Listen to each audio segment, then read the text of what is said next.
सादिया अभी पॉज कर दें, अभी स्टार्ट कर दें।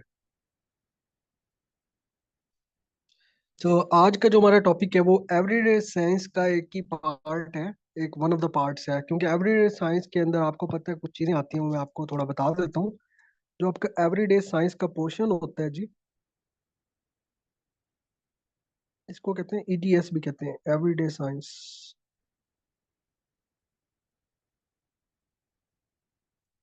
इसके अंदर क्या क्या चीजें आती हैं? इसके अंदर कॉस्मोलॉजी आती है, जो आपका यूनिवर्स का सारा निज़ाम है, उसमें से क्वेश्चंस आ जाते हैं। Number two, scientific discoveries. क्या मेरी आवाज नहीं आ रही है आपको?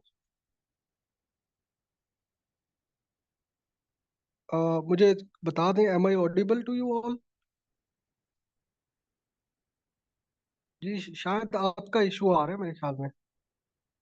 Okay okay. अच्छा, इसमें कॉस्मोलॉजी आ जाती है, साइंटिफिक डिस्कवरी आ जाती है आपकी।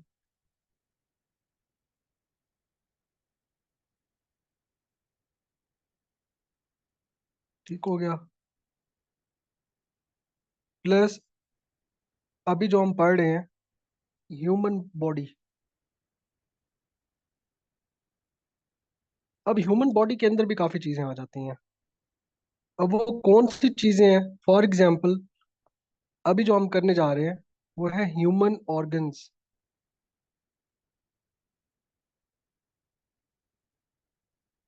ह्यूमन ऑर्गन्स हो गए। अब इन ऑर्गन्स के अंदर, अगर बॉडी के अंदर एक और चीज देखी जाए, इसमें ब्लड हो गया। ब्लड आपका हो गया। उस ब्लड के अंदर फिर सेल्स हो गए, और इन सेल्स के अंदर आपके न्यूट्रिएंट्स होते हैं। क्या होते हैं जी? न्यूट्रिएंट्स। अब न्यूट्रिएंट्स में कौन सी चीजें होती हैं? सॉरी। न्यूट्रिएंट्स में आपके होते हैं जी वाइटामिन्स, मिनरल्स, इसमें प्रोटीन्स, इसमें कार्बोहाइड्रेट्स। ठीक है, ये सारी चीजें इसमें आ जाती हैं। तो हम स्टार्ट तो इसी से कर रहे हैं, ह्यूमन ऑर्गन से। फिर ह्यूमन ऑर्गन से हम मूव करेंगे ब्लड, उसके सेल्स, फिर हम आ जाएंगे न्यूट्रिएंट से। और यहीं से क्वेश्चन बनते हैं। और एक और बात, क्योंकि काफी सारे लोगों का बैकग्राउंड नहीं है बायोलॉजी का, और मेरा भी नहीं है। मैं खुद इंजीनियर हूँ, लेकिन क्योंकि हमने ये चीजें पढ़ी हुई हैं, तो हमने ना जस्ट इसको ओवरव्यू करना है, बिल्कुल एक्सप्लेनेशन के अंदर नहीं जाना। हाँ, जिसने एक्सप्लेनेशन से पढ़ने हैं, जो कि इंटरेस्टेड है, उनके लिए डॉक्यूमेंट्स के अंदर एक्सप्लेनेशन गिवन है। लेकिन आपने जस्ट पेपर पास करना है और चीज़ों को याद रखना है, इसके फंक्शंस और इसके पार्ट्स को। चलो नहीं, स्टार्ट करते हैं। तो ह्यूमन बॉडी के अंदर जी डिफरेंट ऑर्गन्स होते हैं। इसमें इंटरनल ऑर्गन्स होते हैं और एक्सटर्नल ऑर्गन्स होते हैं। इंटरनल में अगर देखा जाए, तो इंटरनल के अंदर आपको ब्रेन, आपका हार्ट, आपका लिवर, आपके लंग्स, आपके किडनीज, स्टमक, पेंक्रियाज, इंस्टेंटाइन्स। ठीक है। और ये सारे रिप्रोडक्टिव सिस्टम आपका हो गया, रेस्पिरेटरी सिस्टम हो गया, ये सारी चीजें आपके किसके अंदर हो रही होती है? इंटरनल ऑर्गन्स के अंदर हो रही होती हैं। एक्सटर्नल ऑर्गन्स की बात करें, जैसे मैं बात करता हूँ, कान हो गया, आपके एयर्स, आपकी आईज हो गया, आपका नोज हो गया, आपके टीथ हो गए, ये सारे आपके हैंड्स हो गए। ठीक है, आपके सारे कौन से एक्सटर्नल ऑर्गन्स हैं। तो हम ज्यादातर फोकस पहले इंटरनल ऑर्गन से स्टार्ट करते हैं। और इंटरनल ऑर्गन में जो आज का हमारे टॉपिक्स हैं, उसमें आपका ब्रेन आ जाता है, आपका हार्ट आ जाता है, और आपका लंग्स आ जाते हैं। तो आज के हम टॉपिक में ये कवर करेंगे। सबसे पहले हम स्टार्ट करते हैं जी ब्रेन से। Human mind, human brain, simply अगर आपको लेके चलूं, पिक्चर से अगर मैं आपको लेके चलूं, तो इस तरह का दिमाग होता है आपका। इस तरह का क्या होता है? आपका दिमाग होता है। तो इसको समझने के लिए आपने ना पहले टाइप्स समझनी है, ब्रेन की टाइप्स।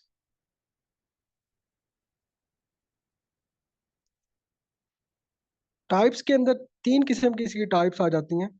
इसमें फोर ब्रेन आपका आ जाता है। नंबर टू, आपका मिड ब्रेन आ जाता है। नंबर थ्री, हिंड ब्रेन आ जाता है आपका। ये मेजर टाइप्स हैं।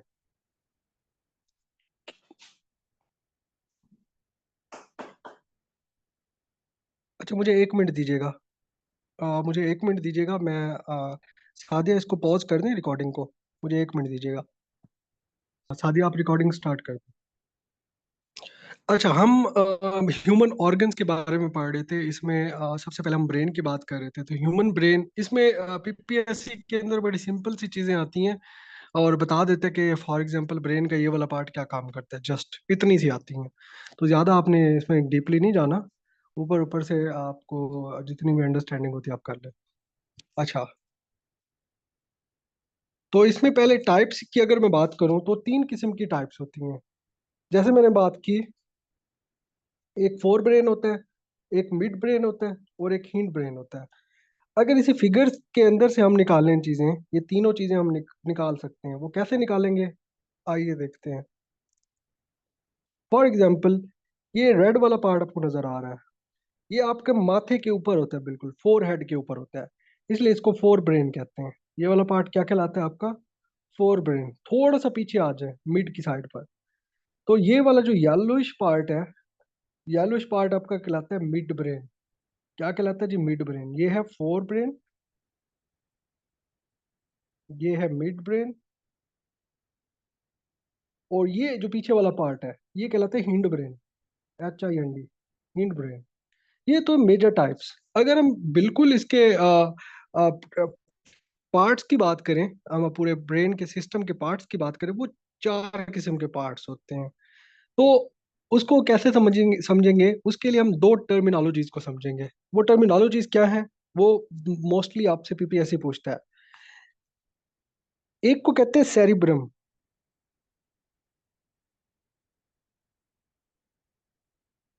एक सेरिब्रम होता है, एक होता है सेरिबिलम। ये दो अलग अलग चीजें हैं जो कि ब्रेन के पार्ट्स में से है। नंबर वन क्या है, सेरिब्रम, और नंबर टू क्या है, सेरिबिलम। अब सेरिब्रम एक ऐसा पार्ट है जिसके अंदर 4 किस्म के हिस्से पाए जाते हैं माइंड के। जो आपके ब्रेन के कितने हिस्से पाए जाते हैं, 4 किस्म के। पहला हिस्सा क्या है आपका, फ्रंटल लोब। ये लोब्स होती हैं 4 किस्म की, इसके अंदर होती हैं सेरिब्रम के अंदर। 4 किस्म की लोब्स पाई जाती हैं। एक फ्रंटल लोब कहते हैं, ये जो रेड कलर का आपको नजर आएगा। एक होता है टेम्पोरल लोब, ये जो आपको ब्लू कलर का नजर आ रहा है इसको कहते हैं टेम्पोरल लोब। ये जो आपको येलो कलर का नजर आ रहा है, ये आपको नजर आ रहा है, इसको कहते हैं पेरिटल लोब। और जो आपको ये ग्रीन कलर का नजर आ रहा है, इसको आप कहते हैं जी ओसिपिटल लोब। ठीक है। और अगर मैं बात करूं सेरिबेलम की, सेरिबेलम एक ऐसा पार्ट होता है जो कि कनेक्ट वेव प्रोवाइड करता है बिटवीन दी सेरिबरम एंड सेरिबेलम। ठीक है, ये चीजें आपको कवर करनी है कि सेरिबेलम क्या होता है, सेरिब्रम क्या होता है। तो दोनों में डिफरेंस यही है कि सेरिब्रम होता है जो उसके अंदर 4 लोब्स पाई जाती हैं जिनका अलग अलग काम होता है। वो अलग अलग क्या काम करती हैं, फॉर एग्जांपल अगर हम फ्रंट वाले पार्ट की बात करें तो वो आपकी प्रॉब्लम सॉल्विंग, इमोशनल ट्रेट्स की बात करता है। आप जो मैथमेटिक्स या रीजन के सवाल करते हो वो इधर से आपका आता है। और स्पीकिंग, आप जो बोलते हो, इसलिए वॉलेंट्री मोटर एक्टिविटी इधर होती है। वॉलेंट्री मोटर एक्टिविटी क्या होती है कि फॉर एग्जाम्पल आप कोई कोई टास्क होता है आपका, आप कोई टास्क परफॉर्म करना चाहते हो, वो आपके अंदर इनेट होती है, आपके बॉडी के अंदर, आपके माइंड के अंदर पहले से मौजूद होता है। जस्ट आपको एक्टिवेट करना होता है। ठीक है, तो ये उसी के अंदर आ जाता है, फ्रंटल लोब के अंदर। इसी तरह अगर मैं बात करूँ पेरिटल लोब की, पेरिटल लोब में क्या होता है कि आपकी जो सेंसेस होती हैं, आपकी सेंसेशंस होती हैं, आपकी रीडिंग स्किल्स आ जाती हैं, इसमें बॉडी की मूवमेंट आ जाती हैं। ये सारी चीजें आपको इसी लोब के अंदर मिलेगी। इसी तरह ओसिपिटल लोब लोब है जो, उसमें आपकी विजन आ गई, और इसमें आप जो कलर्स के दरमियान डिस्टिंक्शन आपको पता लगती है। फॉर एग्जांपल, आप जब कोई चीज देखते हो आपको पता लगता है कि ये रेड है, ये ब्लू है और ये वाइट है। तो आपको वो कौन सी लोब हेल्प करती है, ओसिपिटल लोब। अच्छा, इसी तरह टेम्पोरल लोब है जो आपकी टेम्पोरल लोब आपके बिहेवियर, आपकी मेमोरी रिटेंशन और आपकी जो लैंग्वेजेस को अंडरस्टैंड करने की स्किल्स होती हैं, वो ये ब्लू कलर के जो टेम्पोरल लोब है उसी के अंदर से आती है। ठीक है। अच्छा, अब ये छोटा सा पार्ट आपको पर्पल कलर का नजर आ रहा होगा, ये बिल्कुल आपका हिंड ब्रेन के नीचे होता है। ठीक है, ये क्या काम करता है, ये आपको बैलेंस प्रोवाइड करता है between the different parts of the brain. और ये कोऑर्डिनेशन और कंट्रोल मूवमेंट प्रोवाइड करता है। यानी कि फॉर एग्जांपल, आप चाहते हो मैंने हाथ ऊपर करना है तो आपका हाथ ऊपर हो जाता है। आप चाहते हो मैंने किसी को थप्पड़ मारना है, वो थप्पड़ मार देते हो। तो ये आपको सेरिबेलम करा रहा होता है। वॉलेंट्री मूवमेंट यानी कि जो आप चाह रहे होते हो किसी भी चीज को करने के लिए। ठीक है, और मसल को कंट्रोल करने के लिए भी सेरिबेलम यूज होता है। ठीक है। और इसी तरह एक एक छोटी ये पतली सी डंडी आपको नजर आ रही होगी, ये जो आपको नजर आ रही है, जो पतली सी लंबी सी डंडी, इसको कहते हैं ब्रेन स्टेम। अब ब्रेन स्टेम के भी डिफरेंट पार्ट्स होते हैं। इसकी जो एक्सप्लेनेशन है ना, मैं अगर आपको मूव करके दिखाऊं, ये आपको नजर आ रही होगी। ये सैरिब्रम के चार पार्ट्स हैं, ये देखें, 1 2 3 4। अब इसमें से इस तरह से क्वेश्चन आ सकता है कि पैरिटल लोब क्या काम करता है। तो उसमें आपको पता होना चाहिए, आपके सेंसेस जो होते हैं, वो सेंसेशंस, वो सारा ये कंट्रोल करता है। ठीक है, आपकी वीएन को कौन कंट्रोल कर रहा होता है, ऑक्सीपिटल जो आपकी लोब होती है वो कंट्रोल कर रही होती है। ठीक है, आपकी जो सेरिबेलम होती है वो क्या करता है, आपका जो कोऑर्डिनेशन, पोस्चर, आपकी जो बैलेंस प्रोवाइड करता है between the different parts of brain. ठीक है, तो इस तरह से आपने चीजें यहाँ से कवर करनी है। इसके एमसीक्यूज भी दिए हुए हैं, मैं एमसीक्यूज भी आपको साथ साथ कराऊंगा। इसके टॉपिक के एंड में एमसीक्यूज भी गिवन है। तो आपका जो मेजर होना चाहिए ना टास्क, वो आपके एमसीक्यूज होने चाहिए।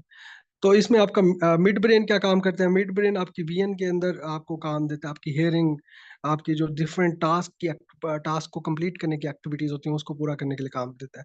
पोन्स क्या होते हैं, पोन्स एक ऐसी चीज होती है जो between the two larger parts of brain के दरमियान कनेक्टिविटी पैदा कराता है। अब लार्जर पार्ट कौन से हैं, ऊपर वाले मैंने चार इसे बताए थे, मैं इधर दिखा देता हूँ, ये देखें। ये ये एक हिस्सा ही है पूरा बड़ा, इसको कहते हैं सेरिब्रम। सेरिब्रम और सेरिबलम के दरमियान कनेक्टिविटी पैदा करवाते हैं जो पोन्स होते हैं आपके।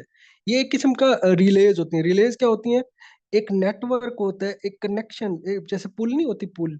इसी तरह ये ब्रिज का काम करता है। क्या काम करता है, ब्रिज का, जो आपके पोन्स होते हैं, पोन्स की बात कर रहा हूँ। ये ब्रिज का काम करता है बिटवीन सेरिब्रम और सेरिबलम। यानी कि ये सेरिबलम और ये जो पूरा का पूरा पार्ट है, इसके दरमियान जो कनेक्शन होता है, इसके इसके दरमियान जो राब्ता होता है, वो कौन कराते हैं, पोन्स कराते हैं। ये किस्म का रिलेज के तौर पर काम करते हैं। ठीक है, तो आपसे ये पूछा जा सकता है कि पोन्स क्या काम करता है, तो आपने ये करना है कि सेरिबलम और सेरिब्रम के दरमियान जो ब्रीथिंग एक्टिविटी है, जो भी एक्टिविटी है उसको कंट्रोल करना, उसको कनेक्टिविटी प्रोवाइड करना, ये पोन्स प्रोवाइड करता है। इसी तरह मेडुला ओब्लंगेटा, ये क्या काम करता है, ये आपका डिफरेंट, जैसे हार्ट रेट, आपका हार्ट बीट हो गया, हार्ट बीट को, ब्लड प्रेशर को, ब्रीथिंग को, ये कंट्रोल एक्टिविटीज हैं, इनको कंट्रोल करने में मदद देता है। ठीक है, इसमें अगर मैं प्रोनाउंसिएशन गलत कर रहा हूँ तो मुझे माजरत, क्योंकि मेरी बायो नहीं थी, तो मैंने भी पीपीएससी के अंदर इसी तरह से तैयारी की थी। तो आपको करनी पड़ेगी, अगर जिसका है वो हंस रहा होगा मेरे ऊपर, लेकिन आपको करना पड़ेगा। अच्छा, इसी तरह से डिफरेंट पार्ट्स आ जाते हैं ब्रेन के, जिसमें हाइपोथैलेमस है और पिट्यूशरी पिट्यूशरी ग्लैंड है, थैलेमस है। ठीक है, इसी तरह आपको इसके फंक्शंस की अगर बात करें तो आपको पता है, फंक्शंस तो हम डिफरेंट पार्ट्स के अलग अलग बता सकते हैं। फॉर एग्जांपल, मिड ब्रेन का फंक्शन पूछ सकता है, हिंड ब्रेन का पूछ सकता है आपसे। ठीक है, और हाँ, इसके ऊपर आता है। जी जी बिल्कुल आता है। तो ये एक मास्टर ग्लैंड होता है जी, ये एक मास्टर ग्लैंड होता है। और ये क्या करता है, रेगुलेट करता है हार्मोन्स को और दूसरे ग्लैंड्स ऑफ द बॉडी को। डिफरेंट ग्लैंड्स को ये रेगुलेट करता है और उनके हार्मोन्स को एक्टिवेट करता है, उनको रेगुलेट करता है। इसको मास्टर मास्टर ग्लैंड भी कहते हैं। तो एमसीक्यूज पूछा जाता है कि मास्टर ग्लैंड कौन सा है। तो आपको ये सामने आपके डॉक्यूमेंट में आपको नजर आ रहा है। ठीक है, अगर आप इसकी पिक्चर की तरफ आए ना, आपको पिक्चर से ही इसके फंक्शंस नजर आएंगे। ये देखें, छोटे छोटे आपको फंक्शन नजर आ रहे होंगे कि ये वाला पार्ट क्या काम करता है। जस्ट आपने ये छोटे छोटे फंक्शन याद रखना है, इतने तो आपको याद हो जाने चाहिए, और इसके नाम आपको याद आने चाहिए बस। और इससे ज्यादा कुछ नहीं पूछता आपके ब्रेन से। ये मजीद एक्सप्लेनेशन उसके फंक्शंस मैंने दिए हुए हैं, ये भी आप देख सकते हैं। डिफरेंट लोब्स होंगे, उनके फंक्शंस, स्पाइनल कॉर्ड का फंक्शन क्या होता है, सेरिबेलम का क्या होता है। ठीक है, डिफरेंट लोब्स और ब्रेन स्टेम के फंक्शंस क्या होते हैं। ठीक है जी, आगे चलते हैं। अच्छा, किस किस की बायोलॉजी है, जरा हाथ खड़ा करें ताकि हमें भी पता लगे, ताकि उनसे क्वेश्चन भी कर सकें। जिस चीज की बायोलॉजी है वो हाथ खड़ा करे। अच्छा, किस किस की बायोलॉजी है, जरा हाथ खड़ा करें ताकि हमें भी पता लगे, ताकि उनसे क्वेश्चन भी कर सकें। जिस चीज की बायोलॉजी है वो हाथ खड़ा करे। डरे नहीं, डरे नहीं। हाथ खड़ा करें। मुझे भी नहीं आती। ठीक है भाई, इंजीनियरिंग वाले तो बायोकेमिस्ट्री दोनों ठीक है। ओके ओके, ठीक है। यानी कि सब माशाल्लाह मेडिकल वाले हैं इधर, अक्सर मेडिकल वाले हैं। तो भाई अगर गलती हो जाए ना दरमियान में, तो आप उसमें करेक्शन करते आइएगा, क्योंकि हम इसको जॉब के लिए पढ़ रहे हैं। Okay okay okay okay. अच्छा, मेरे साथ ये आपने एमसीक्यू सॉल्व कराने, ब्रेन के पार्ट के एमसीक्यूज आ रहे हैं, पढ़े हैं आप? ब्रेन के पार्ट के एमसीक्यूज हैं। Which lobe of the brain is responsible for reasoning, problem solving, emotions and movement? तो ये फ्रंटल लोब है आपकी। ठीक है जी। यानी कि जो आपके फोर हेड के ऊपर वाली बिल्कुल आपको लोब मिलेगी, वो आपकी फ्रंटल लोब होती है। तो उसका काम क्या होता है? आपकी reasoning, problem solving skills, emotions और मूवमेंट के लिए वो काम कराता है। What is the primary functions of occipital lobe? Occipital lobe का प्राइमरी फंक्शन क्या है? ये वीएन को प्रोसेस करते हैं, यानी कि वीएन, आपकी जो वीएन होती है, आपकी जो देखने की हिस्स होती है, ये उसको ऑपरेट करता है। Okay ji. Which part of the brain controls fine motor skills, balance and coordination? जो बैलेंस और कोऑर्डिनेशन की बात आ जाए ना, वो सेरिबेलम होता है। हमेशा याद रखें। बैलेंस और कोऑर्डिनेशन की जहाँ बात हो रही हो, वो सेरिबेलम होता है, जो कि बिल्कुल नीचे होता है। हिंड ब्रेन के बिल्कुल नीचे होता है। आसिया, आप कुछ कहना चाहती हैं?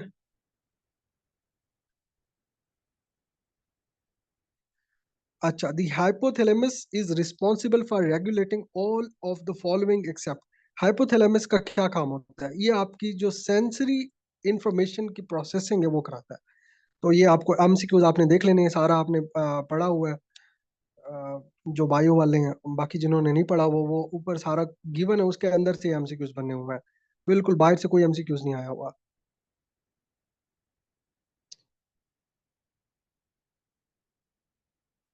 अच्छा, अब किसी को अगर हार्ट की पूरा प्रोसेस आता है, वो हाथ खड़ा करे, जिसको प्रॉपर तरीके से आता है कि आपके दिल के अंदर, आपके हार्ट के अंदर क्या हो रहा है, जल्दी से। क्योंकि उससे हम पहले क्वेश्चनिंग करेंगे हार्ट से।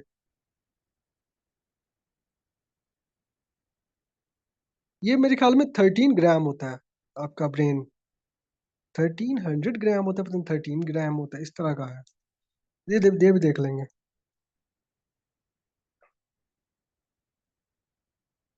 पॉन्ड्स में पूछा हुआ था, चलो इसको भी देख लेते हैं। अच्छा, कोई है ऐसा कोई वॉलेंटियर जो अपनी वॉइस ओपन करके, माइक ओपन करके हार्ट की थोड़ी प्रोसेस मुझे बता दे? कोई अगर बताना चाहे, वॉलेंटियर कोई भी आ जाए। मैं इसको छुपा देता हूँ, या पिक्चर सामने लेके आ जाता हूँ मैं। ये 1300 है। ओके। कोई बता सकता है? ये सामने आपको नजर आ रहा है? तो कोई अगर बताना चाहे तो अपना माइक अनम्यूट करके बता सकता है।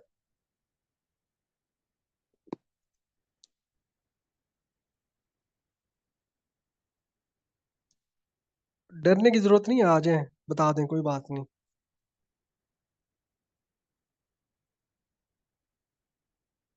कोई भी ओपन करके माइक अपना बता सकता है।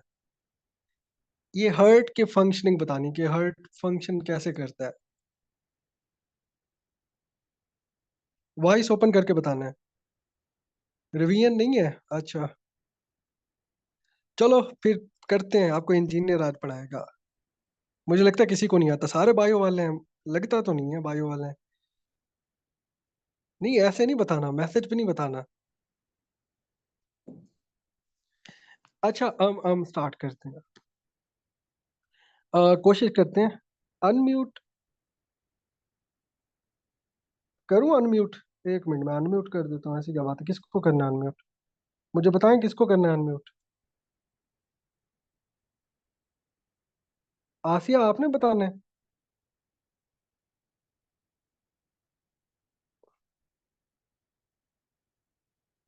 नहीं, आप म्यूट अनम्यूट नहीं कर सकते क्या अपने माइक्स को? अच्छा, आप अलाउ कर दिया, आप अनम्यूट करें। अलाउ कर दिया मैंने।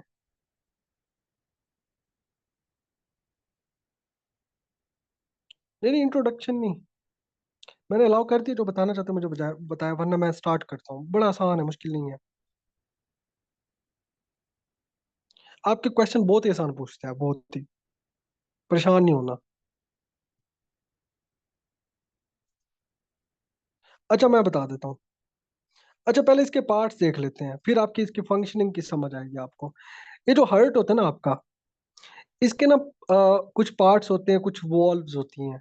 अब उसमें से कौन कौन सी आपकी पार्ट्स होती हैं वो उसको देखते हैं। एक होता है आर्ट्रिया, आर्ट्रियम भी कहते हैं इसको, आर्ट्रिया होता है। इसमें दो किस्म की आर्ट्रियम होती है, एक राइट आर्ट्रियम होती है, एक लेफ्ट आर्ट्रियम होती है। इसमें आते हैं वेंट्रिकल्स नंबर 2 पे। इसका एक राइट वेंट्रिकल होता है, एक लेफ्ट वेंट्रिकल होता है। अब इनके काम देखते हैं, काम क्या करता है। जो आपका राइट आर्ट्रियम होता है ना, आपका डीऑक्सीजनेटेड ब्लड बॉडी से लेकर आपके वेना केवा तक लेके जाता है। अब वेना केवा क्या होता है वो भी मैं समझाता हूँ आपको। अच्छा, जो आपका लेफ्ट आर्ट्रियम होता है, ये ऑक्सीजनेटेड ब्लड को रिसीव करता है लंग से, थ्रू द पल्मोनरी वेन्स। अब इसको समझने के लिए मैं उस तस्वीर के ऊपर जाता हूँ, फिर आपको समझ आएगा।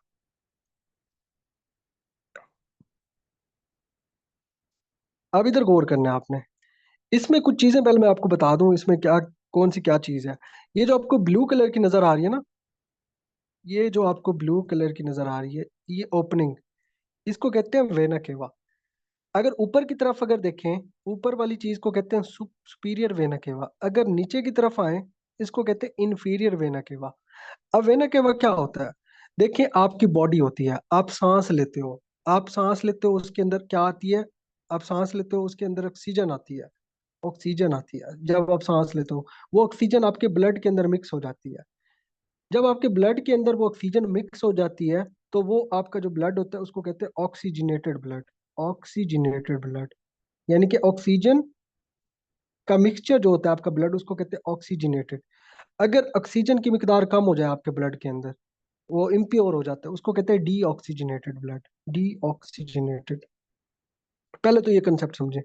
अच्छा, अब जब आप सांस लेते हो, सांस लेते हो, ऑक्सीजन अंदर आती है, और ऑक्सीजन का फ्लो आपके लंग से होता हुआ वो आपको इम्प्योरिटी देता है। आप कार्बन डाइऑक्साइड आपने एक्सहेल करनी होती है, खारिज करनी होती है। वो जो आपका ब्लड बन जाता है, वो आपका होता है डी ऑक्सीजनेटेड ब्लड। आपका जो ये डी ऑक्सीजनेटेड ब्लड होता है, ये एंटर होता है इस वॉल्व से, इसको कहते हैं सुपीरियर वेना केवा। ये आपके ब्रेन से आ रही होती है, याद रखें। ये आपका जो ब्लड होता है, जो इस वॉल्व के जरिए से एंटर होता है, वो आपके ब्रेन से आ रहा होता है। और इसको कहते हैं इम्प्योर ब्लड। क्या कहते हैं, जो आपका इम्प्योर ब्लड होता है, जो आपका ब्रेन से आ रहा होता है, वो आपका कहाँ पे, कहाँ से एंटर होता है, सुपीरियर वेना केवा से। और सुपीरियर वेना केवा से होता हुआ ये आता है राइट आर्ट्रियम की तरफ। किस में आता है, ये आपको नजर आ रही है सारी, ये राइट आर्ट्रियम है। राइट आर्ट्रियम यानी कि एक दिल का एक हिस्सा है, ऐसे समझ लें। तो राइट आर्ट्रियम के अंदर आपकी ये जो इम्प्योर ब्लड है वो इकट्ठा होता है। और जब इकट्ठा होता है तो इसके दरमियान ना, अगर आप देखें, ये व्हाइट कलर की झली नजर आ रही होगी, ये इसको कहते हैं ट्राइकप्सिड वॉल्व। आप आपने पढ़ी होंगी, दिल की 4 वॉल्व्स होती हैं, हार्ट की। हार्ट की कितनी वॉल्व्स होती हैं, 4। 1 2 3 4। अब मैं उसको पढ़ाऊंगा, वो 4 वॉल्व्स कौन सी होती है। कहते हैं ना, दिल की एक नाली बंद होगी है, किसी की 2 नालियां बंद होगी है, वो कौन सी होती हैं वो भी देखते हैं। अच्छा, जैसे ही आपका ब्लड यहाँ से आया और इस खाने के अंदर एंटर हो गया, इसको कहते हैं इम्प्योर ब्लड। कौन सा ब्लड होता है, इम्प्योर, जो कि साफ नहीं होता, डीऑक्सीजनेटेड होता है। वो आपका कहाँ पे आकर रुकता है, राइट आर्ट्रियम में। जैसे ही यहाँ पे इकट्ठा होता है ब्लड, तो प्रेशर आता है इस वॉल्व के ऊपर। क्या आता है, प्रेशर। इस वॉल्व का क्या नाम है, ट्राइकस्पिड वॉल्व। क्या है, ट्राइकस्पिड वॉल्व। जब इसके ऊपर प्रेशर आता है, ये ओपन हो जाती है, यानी कि ये ढक्कन होता है, ये ओपन हो जाती है, तो सारा ब्लड इस खाने के अंदर आ जाता है। इस खाने के अंदर आ जाते हैं, इसको कहते हैं राइट वेंट्रिकल। ठीक है, अब ब्लड आपका यहाँ पे आ गया, मैं इसको मिटा देता हूँ। अब ब्लड आपका इधर आ गया, क्योंकि ये वॉल ओपन होगी, पहले इधर आया था ब्लड, इसको प्रेशर आया, ये ओपन हुई। ये जब ओपन हुई, सारा ब्लड आपका इसके अंदर आ गया। अब सारा ब्लड जब यहाँ पे आपका फ्लो हो जाएगा, तो आहिस्ता आहिस्ता इस ब्लू वाली वॉल से, जिसको पल्मोनरी आर्टरीज कहते हैं, यहाँ से निकलेगा। और यहाँ से निकलने के बाद ये पल्मोनरी एक ट्रंक होता है, पल्मोनरी ट्रंक, उसके अंदर जाता है। और वहां पे ये डीऑक्सीजनेटेड ब्लड ऑक्सीजन के जरिए से ऑक्सीजनेट हो जाता है, यानी कि प्योर हो जाता है। प्योर होने के बाद ये पल्मोनरी वेन्स के अंदर से एंटर होता है। ये पल्मोनरी वेन्स है, जब यहाँ से एंटर होगा, ये पहले पहले किस में आ जाता है, लेफ्ट आर्ट्रियम की तरफ आ जाता है। अब ये प्योर ब्लड है जो यहाँ पर आ गया, लेफ्ट आर्ट्रियम के अंदर कौन सा ब्लड आ जाता है, प्योर। अब जब यहाँ पे ब्लड आ जाता है, आप दोबारा से देखें तो अगर यहाँ पे आपका ब्लड है तो एक और वॉल आ गई, इसके ऊपर प्रेशर बनेगा। जब इसके ऊपर प्रेशर बनेगा ये ओपन हो जाएगी। इस वॉल्व को क्या कहते हैं, माइट्रल वॉल्व। क्या कहते हैं, माइट्रल वॉल्व। तो हमने दूसरे नंबर वाली वॉल्व भी पढ़ ली, नंबर 2, नंबर 1 ये पढ़ी थी हमने, ट्राई कस्पिड वॉल्व। अब ये खुल जाएगी, ये जब ओपन होगी सारा ब्लड नीचे आ जाएगा, जिसको कहते हैं लेफ्ट वेंट्रिकल। अब सारा ब्लड आपका किस में आ गया, लेफ्ट वेंट्रिकल के अंदर, यहाँ पर जमा हो गया। अब ये आपकी लास्ट झिल्ली है जहां पर ये ब्लड आपका इकट्ठा हो जाता है। अब यहाँ पर जब आपका ब्लड इकट्ठा हो जाएगा, अब इधर इसको प्रेशर पड़ेगा, इधर से होते हुए ये इधर से निकलेगा। अब इसको कहते हैं ओर्टा, अओर्टा कहते हैं, अओर्टा।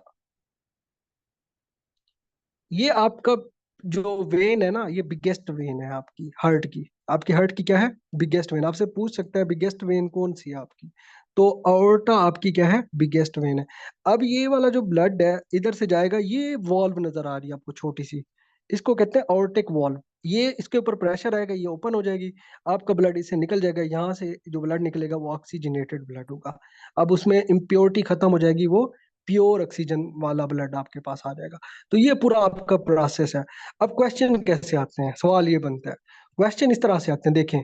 अब हमने 4 किस्म की झिल्लियां पढ़ी हैं, मैं उधर लिख देता हूँ। नंबर 1, हमने देखा था ब्लड जब यहाँ पे आया था तो एक ये व्हाइट वाली झिल्ली ओपन हो गई थी, ये वॉल्व होती है, इसको कहते हैं ट्राइकस्पिड वॉल्व। क्या कहते हैं, ट्राइकस्पिड वॉल्व। ठीक हो गया। अब पूछ सकता है कि ट्राइकस्पिड वॉल्व है, ये किस किस के दरमियान पाई जाती है। तो आपने ऑप्शन पे क्लिक करना है, राइट आर्ट्रियम और राइट वेंट्रिकल के दरमियान जो वॉल्व पाई जाती है उसको कहते हैं ट्राइकस्पिड वॉल्व। तो इस तरह का क्वेश्चन आता है, इससे ज्यादा नहीं आता, सीधी सी बात बता रहा हूँ। ये देखो दरमियान में कैसे आ रहा है, कैसे मैं आपको बताना चाह रहा हूँ, ये देखें गौर से। ये राइट आर्ट्रियम है, ये राइट वेंट्रिकल है, इसके दरमियान ये येलो वाली झिल्ली नजर आ रही है, इसको ही तो कहते हैं ट्राइकस्पिड वॉल्व। आगे चलते हैं। नंबर 2, नंबर 2, जब यहाँ पे हमारा ब्लड आ गया, अब ये जैसे पल्मोनरी आर्टरीज की तरफ ये जाएगा यहाँ से, तो ये वाली झिल्ली आती है दरमियान में, इसके ऊपर प्रेशर आएगा, ये ओपन हो जाएगी। ये क्या हो जाएगी, ओपन। अब इसको क्या कहते हैं, इस वाली झिल्ली को, इसको कहते हैं पल्मोनरी वॉल्व। क्या कहते हैं जी, पल्मोनरी वॉल्व। ठीक हो गया। अब ये पूछ सकते हैं ये कहाँ कहाँ पर वाकई, ये आपकी जो ये पल्मोनरी वॉल, पल्मोनरी आर्टरी के दरमियान पाई जाती है। कहाँ पाई जाती है, पल्मोनरी आर्टरीज के अंदर ही पाई जाती है वॉल्व। नंबर 3 पे वॉल्व आता है, मैंने आपको बताया था एक वॉल्व है मिट्रल वॉल्व। अब ये किस किस के दरमियान पाई जाती है, लेफ्ट आर्ट्रियम और लेफ्ट वेंट्रिकल, इसको क्या कहते हैं, मिट्रल वॉल्व। किस किस के दरमियान पाई जाती है, लेफ्ट आर्ट्रियम और लेफ्ट वेंट्रिकल। यहाँ तक इस तरह का क्वेश्चन आएगा कि मिट्रल वॉल्व कहाँ पाई जाती है, तो left atrium and left ventricle के दरमियान ये जो नजर आ रही है इसको कहते हैं मिट्रल वॉल्व। इसी तरह एक और वॉल्व है ऑर्टिक वॉल्व। मैं अगर इसको मिटा दूं यहाँ से, ऑर्टिक वॉल्व आपको नजर आ रही होगी, ये है बिल्कुल छोटी सी। ये कहाँ पे पाई जाती है, ये आपके ऑर्टा आर्क के अंदर पाई जाती है, ये ऑर्टा है आपका। तो ये पूछ सकता है, तो इसको क्या कहते हैं, ऑर्टिक वॉल्व। अब यही वो 4 नालियां हैं जो कहते हैं जिसको दिल का दौरा पड़ा है, जिसकी एक बंद है, 2 बंद है, 3 या 3.5 नालियां बंद होती हैं। तो यही 4 किस्म की वही नालियां होती हैं जो हम सुनते हैं रोजमर्रा की जिंदगी के अंदर।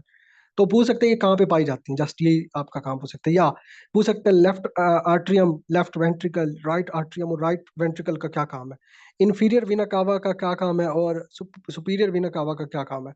इनका काम मैं बता देता हूँ दोबारा से। जो सुपीरियर वीना कावा है ये आपका आता है, जो डीऑक्सीजनेटेड ब्लड होता है ब्रेन से होता हुआ एंटर होता है उसको, वो एंटर कहाँ से होता है, वो सुपीरियर वेना कावा से होता है। जो आपका बॉडी से डीऑक्सीजनेटेड ब्लड अब मूव करता है हार्ट की तरफ, वो आपका इन्फीरियर वेना केवा से आता है। यानी कि इन्फीरियर वेना केवा से भी ब्लड ऊपर को जाता है, और सुपीरियर वेना केवा से भी ब्लड ऊपर से नीचे को आता है। वो कैसे, जो सुपीरियर वेना केवा वाला है वो ब्रेन वाला होता है डीऑक्सीजनेटेड ब्लड, यानी कि इम्प्योर ब्लड। और जो इन्फीरियर वेना केवा के जरिए से जाता है वो डीऑक्सीजनेटेड ब्लड होता है जो बॉडी से होके आ रहा हो। तो ये 2 किस्म के फंक्शनरीज हैं इसके।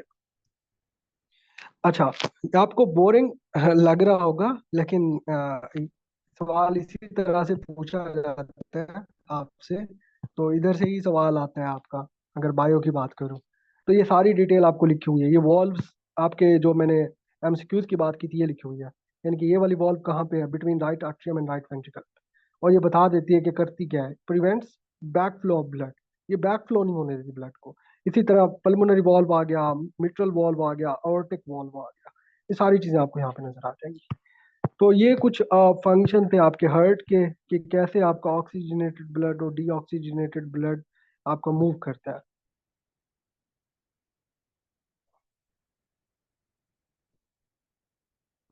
अच्छा जी।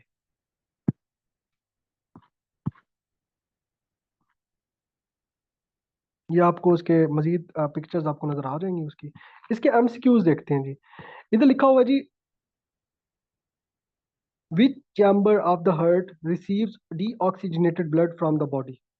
तो राइट आर्ट्रियम आपका बॉडी से जो डीऑक्सीजनेटेड ब्लड रिकवर करता है, रिसीव करता है, उसको राइट आर्ट्रियम कहते हैं। Where does the right ventricle pump blood. ये लंग्स की तरफ आपका ब्लड को पंप कराता है, जो पल्मोनरी आर्टरी से होके गुजरता है। ठीक है जी। आगे चलते हैं। बोरिंग है I know, but you have to do it for your exam. तो ये आपके एमसीक्यूज हैं, जो हमने उधर से पढ़ा सारा आपको यहाँ पे मिल जाएगा। सारे एमसीक्यूज आपको एमसीक्यूज की शक्ल में सारी चीजें मिल जाएंगी, तो इसमें आपने परेशान नहीं होना। जस्ट आपने फंक्शंस को समझना है और उसको इसके ऊपर अप्लाई करना है। अच्छा, आगे चलते हैं।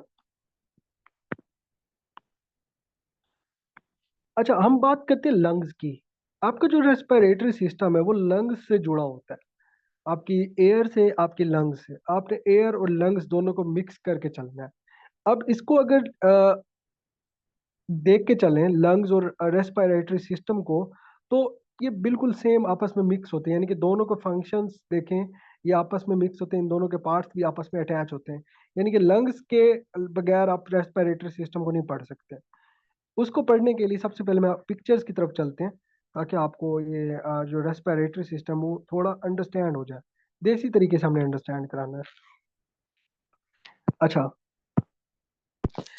जब आप अपने नोज से कोई सांस लेते हो ना, इनहेल करते हो, एयर को क्या करते हो, इनहेल करते हो, वो